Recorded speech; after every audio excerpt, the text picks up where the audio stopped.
Agora, o assunto que vem rendendo, agitando rede social e onde você fala uma coisa de Cruzeiro, e o Fábio? Vamos trazer aqui algumas informações sobre esta questão do goleiro Fábio. Ontem a Itatiaia acompanhou tudo, fiquei ao vivo até o apito final e apurando esta reunião que teve e terminou sem acordo neste primeiro momento. Novas conversas vão acontecer. O Fábio com o representante dele, o Cruzeiro que tem o Paulo André aí como gestor do futebol e tem agora o Pedro Martins, que é o diretor executivo de futebol.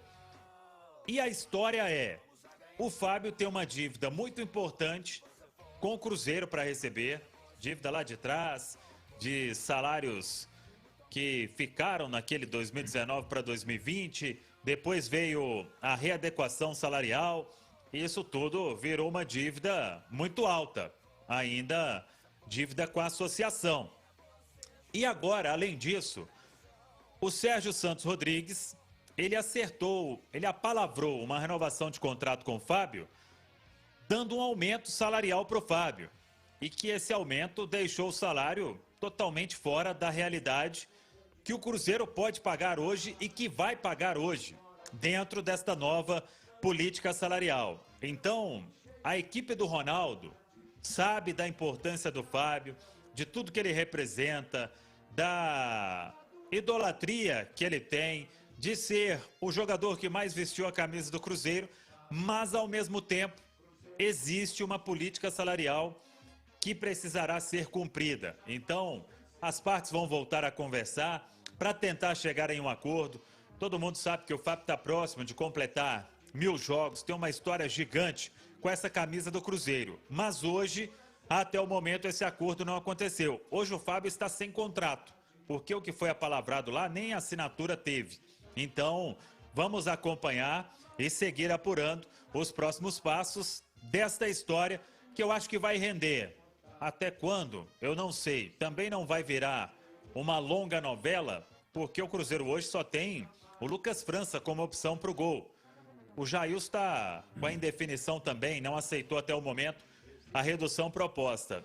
Então, vamos seguir apurando para trazer aqui toda essa história que é, eu não sei, Panzi, que estaria passando na cabeça de todos os envolvidos, porque é uma situação bem complicada. Panzi, bom dia. Ô Samuel, bom dia para você também. É complicadíssima, né? Eu estava falando ontem até com você mesmo aqui no apito final. O trato com o Fábio, ele é e precisa ser diferente do trato com o restante dos atletas, dos funcionários do Cruzeiro. O Fábio é um dos maiores jogadores da história do clube, o cara que mais vestiu a camisa do Cruzeiro, para muitos o maior jogador e o maior goleiro da história. Isso tudo conta. E fazendo um recorte apenas de Cruzeiro, e aí eu não estou falando de futebol brasileiro, futebol mundial, o Fábio é maior, inclusive, que o Ronaldo dentro do Cruzeiro. O Ronaldo que comprou o clube. Em termos de idolatria, de história, o Fábio é maior. Então isso tudo tem que ser colocado na balança. Agora, há uma responsabilidade com o próprio dinheiro. O dinheiro que está no clube hoje é do Ronaldo. O Ronaldo não pode fazer como o Gilvan, que não vendeu jogadores para ganhar títulos, e empurrar a dívida para o presidente seguinte, que assumiu que poderia ter pago essas dívidas que o Gilvan deixou, também não quis vender jogador e deixou o problema para o presidente seguinte, que já estava apresentando um pacotão de jogadores. Alexandre Matos dando entrevista falando que estava trazendo o Ricardo Goulart e ia deixar o problema para o próximo presidente ou para o futuro dono do Cruzeiro. O Ronaldo, se ele fizer dívidas, se ele fizer contratos com atletas com um salário que ele não pode pagar, ele vai estar empurrando um problema para ele mesmo na próxima temporada, porque agora é com ele. Ele não tem para quem deixar, a não ser que ele venda o clube. E quem é que vai querer comprar o clube com um cara que fez uma administração irresponsável? Então isso não acontece. Por mais que haja a idolatria, por mais que o Fábio seja o grande pilar desse time, caso fique para 2022, a coisa tem que ser feita com responsabilidade. Mas eu repito, respeitando muito a história do Fábio dentro do clube. Eu tenho certeza que essa turma está respeitando. Por isso, talvez o martelo nem tenha sido batido na reunião de ontem. Talvez haja tanto respeito que deram um tempo para o Fábio pensar, ou o Fábio deu um tempo para a atual gestão pensar e um acordo, e aí é para o bem ou para o mal, ele vai acontecer, repito, sem irresponsabilidade de nenhuma das duas partes, Samuel.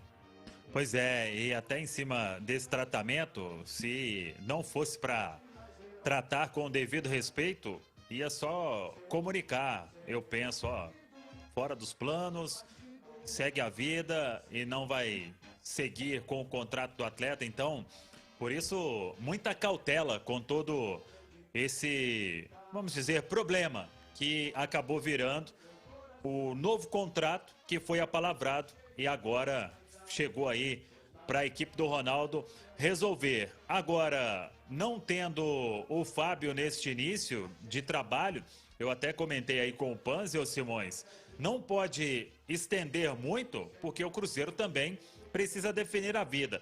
Eu custo não acreditar que isso vai caminhar para um desfecho de que não seja o Fábio continuando. Eu não consigo acreditar nisso. Claro que aí é só um achismo, um palpite. Não sei o que você pensa, Simões. Pois é, exatamente, Samuel. Agora, boa tarde, né? Meio-dia em ponto em Belo Horizonte.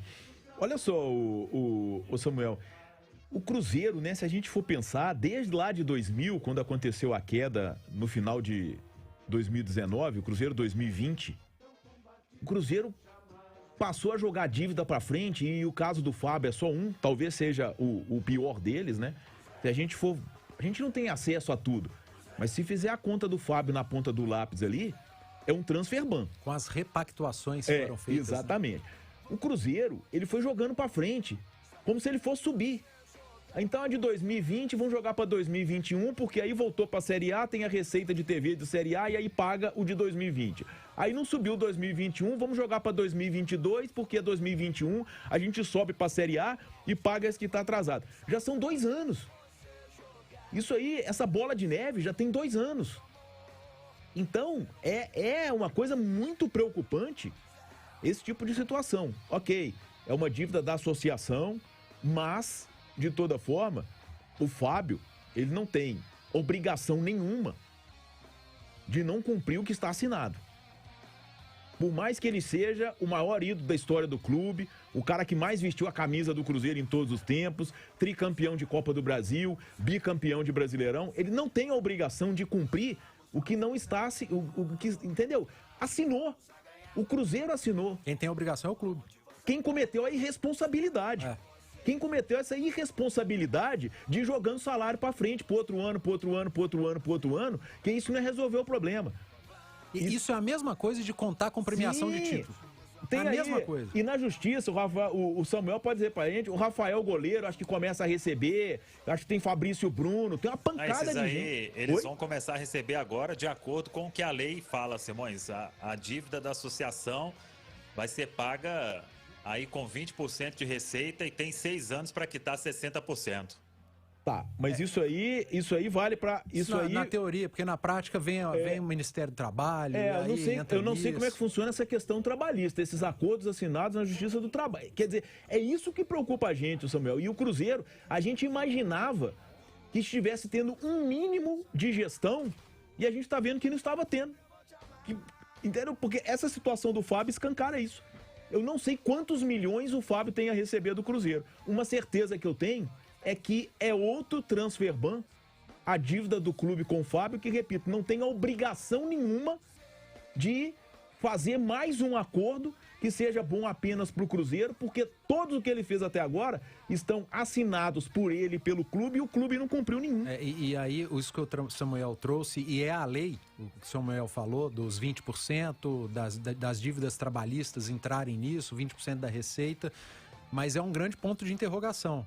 É uma lei nova, a da SAF. A gente não sabe como vai ser o daqui para frente. A lei está aí, mas as brechas, principalmente aqui no Brasil, sempre existiram. Essa questão trabalhista, principalmente. A Justiça do Trabalho, o advogado sempre descobre uma coisinha ou outra para tentar brigar em favor do seu cliente. E aí, no caso do atleta, então isso também é um grande ponto de interrogação. Na teoria é de um jeito, agora o daqui para frente é que a gente vai ver como é que vai ser na